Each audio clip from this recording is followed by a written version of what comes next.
अस्सलाम वालेकुम स्टूडेंट्स, कैसे हैं आप सब? खैरियत से हैं? आज के लेक्चर में हम जैसे कि last time branches of chemistry की बात करी तो उसी से मुतल्लिक कहानी थोड़ी सी आगे बढ़ाएंगे। और आज जो हमने ब्रांच ऑफ केमिस्ट्री जिसको हम डिस्कस करना है उसमें हम इनऑर्गेनिक केमिस्ट्री की डेफिनेशन देखेंगे और इसकी application in our daily life ये हमें डिस्कस करना है। तो जी स्टूडेंट, जैसे मैंने आपसे कहा कि हम डिस्कस करेंगे इनऑर्गेनिक केमिस्ट्री को। सबसे पहले इसकी डेफिनेशन देख लेते हैं और फिर अपनी कहानी को आगे बढ़ाएंगे। So what is inorganic chemistry? What is inorganic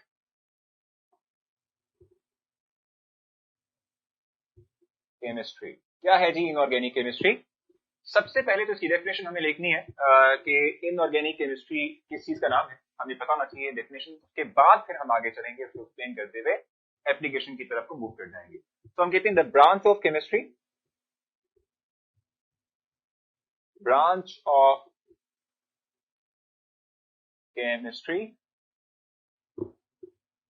which deals with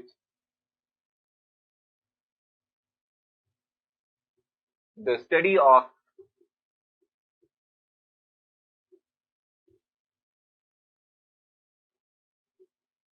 elements and compound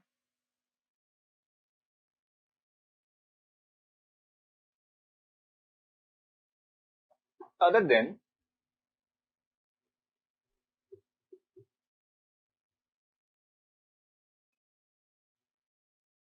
carbon and hydrogen, जिनको हम सिंपली याद होगा आप लोगों को हम कहते थे हाइड्रोकार्बन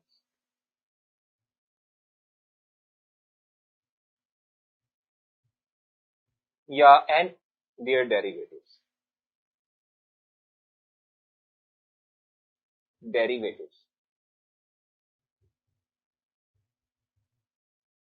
ठीक है, यानी ये वो ब्रांच ऑफ केमिस्ट्री है कि जिसमें हम डिस्कस करते हैं। किस चीज को डिस्कस करेंगे भी हम डिस्कस करेंगे about the study of the compounds in the elements other than, यानी इनके अलावा भी कार्बन एंड हाइड्रोजन, जिनके जिनके बारे में जानते हैं कि जो कार्बन हाइड्रोजन कंपाउंड्स कैरी करते हैं इनको हम हाइड्रोकार्बन्स कहते हैं।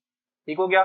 और उनके डेरिवेटिव्स यानी हाइड्रोकार्बन्स के डेरिवेटिव्स, इन दोनों के अलावा जो भी हमारे पास एलिमेंट्स या कंपाउंड होंगे, इसकी स्टडी को हम इनऑर्गेनिक केमिस्ट्री कहते हैं। ठीक है, ये वो ब्रांच ऑफ केमिस्ट्री जिसमें कि हम कार्बन हाइड्रोजन एलिमेंट और उनके कंपाउंड जिनको हम हाइड्रोकार्बन कहते हैं, उनके डेरिवेटिव्स, उसके अलावा बाकी जितने भी हम कंपाउंड एलिमेंट्स को डिस्कस करेंगे, इसको हम इनऑर्गेनिक केमिस्ट्री का नाम देते हैं।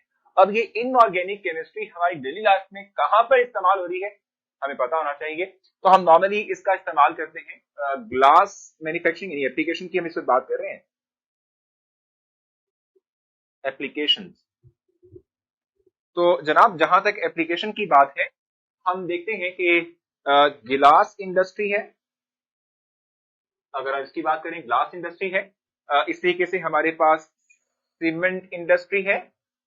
सीमेंट इंडस्ट्री में भी हम इसका इस्तेमाल करते हैं, यानी इसके नॉलेज का इस्तेमाल करते हैं टू मैन्युफैक्चर सीमेंट। और सीमेंट आप जानते हैं हमारे रास्ते में इस्तेमाल होती है बिल्डिंग को खड़ा करने के लिए। इसके अलावा हम सेरेमिक्स के अंदर इसका इस्तेमाल करते हैं। ठीक है, सेरेमिक इंडस्ट्री के अंदर जो है इसका इस्तेमाल किया जाता है। इसके अलावा हम इसका इस्तेमाल करते हैं मेटलर्जी के अंदर। मेटलर्जी क्या है जरा ये भी समझ लीजिएगा। मेटलर्जी का प्रोसेस क्या होता है?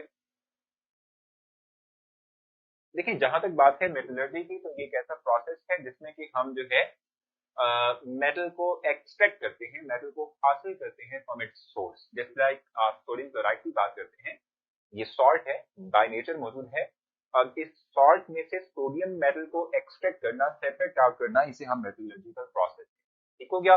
तो सेरेमिक्स, सीमेंट, ग्लास, ये तमाम इंडस्ट्रीज ऐसी इंडस्ट्रीज हैं कि जहां पर डायरेक्टली इनऑर्गेनिक के नॉलेज का इस्तेमाल होता है, इसलिए ये एप्लीकेशन है।